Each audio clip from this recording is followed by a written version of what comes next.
A lot of people like to compare Overwatch to a game of rock, paper, scissors. Basically, every hero in the game has the tools for victory, but can also be countered in some shape or form. In today's video, we will discuss the heroes that can best play around their counters. In other words, the strongest heroes when mastered.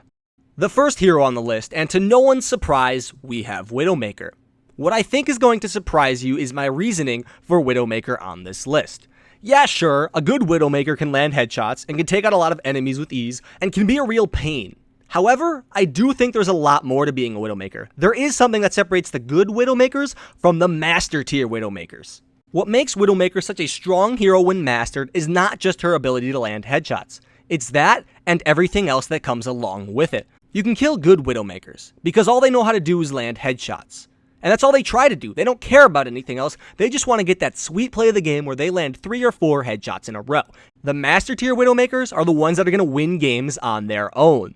They're going to be in a different position every time you see them. So by the time you figure out where they are, it's because they've put a bullet through your head. If you finally do manage to catch one of these Widowmakers, they will know because you just set off their venom mine, and they've already grappled away to a safe distance and are already trained on your position, hoping to land a headshot. Widowmaker is good because she can land headshots. She's great because she can fluidly move around the map, know when enemies are coming to flank her, and constantly provide her team with the location of all the enemies through the use of her ultimate, her mines, and a height advantage with her grappling hook. Keep in mind that the heroes in this video aren't in any particular order. I find them all extremely powerful when mastered. The next hero on our list is the cyber ninja himself, Genji. Anybody can pick up Genji and become a nuisance on the battlefield. Deflect a few shots, maybe swift strike a Widowmaker, and Dragon Blade a few other enemies down. It's all been done before. This person, however, can't really be called a good Genji player. Good Genjis and great, master tier Genjis do a lot more than annoy the enemy team. They dominate the enemy team. Genji is all about situational awareness and timing. You'll see that as a common trait amongst all the heroes I've picked as the strongest ones when mastered. First of all, Genji's cyber agility makes him an extremely hard target to pin down. He can double jump, he can climb walls. He is probably going to escape you if his swift strike is up, as he will dash away, run up a wall, and you'll never see him again, until he's right behind you coming up to kill you. Good Genji players will deflect all the shots you fire at them. Then, they will swift strike you and melee you and throw their shurikens at you in the right mode depending on the distance and the situation involved. They will land all their combos, dealing a ton of burst damage, and if that isn't enough to kill you, they'll just run up a wall and get out of there until their combo is ready again. And that's when they come up behind you again and get the kill this time. Genjis that know what they're doing are true ninjas. They know how to land their shurikens. They can climb up walls in a way that puts them in a favorable position when compared to you.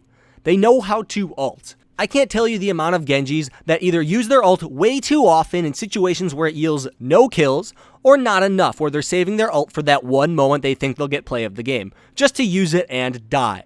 Good Genjis know the perfect timing for their ult. They know that their swift strike comes off cooldown when they ult. They know how to utilize their double jump ability to become basically untargetable. And if you ever do think you're going to land a shot on them, think again, because that bullet's going in your head, not theirs. Genji has so many abilities and so many different forms of combat, he can essentially counter every hero when played right.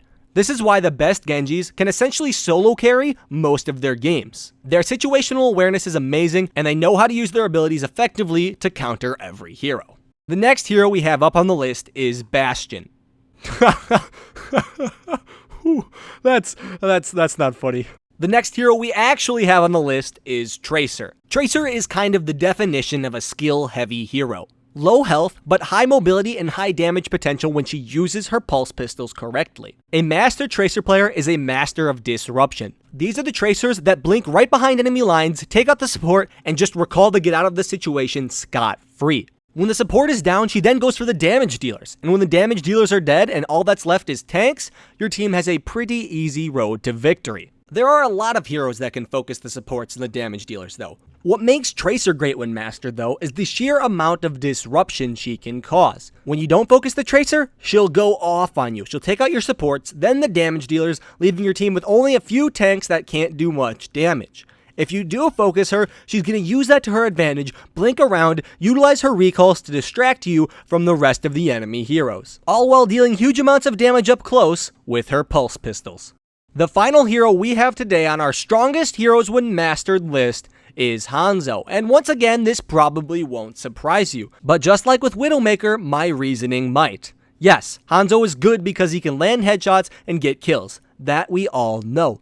But Hanzo also brings a lot of utility to his team. His sonic arrow is extremely underestimated. This ability can be literally up 50% of the time. It lasts for 10 seconds and has a cooldown of 20 seconds. So 50% of the time, you can have vision in an area. This will be heavily abused by good Hanzo players. They will know when you're rounding corners and line up arrows to land headshots faster. Widowmaker can do this too, but only when her ultimate is up. Hanzo can do it almost all the time.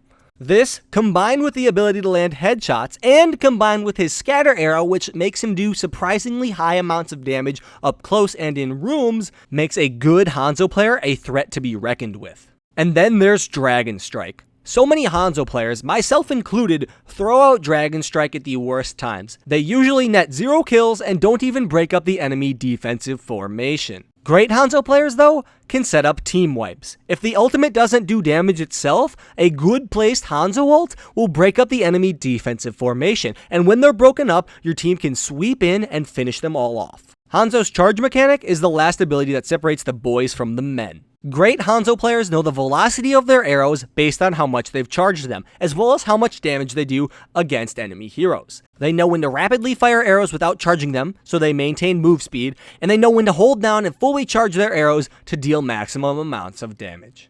By the way, if you want to become a Hanzo master, I made a super duper in-depth guide on him that should cover literally everything you need to know about him. So go check that out, link will be in the description. And other than that, I hope you all enjoyed. I thought this was an interesting topic as I was asked by someone, who do you think the strongest champions are when mastered? Well, now you all know. I'll see you guys all later. Lone Hawk out.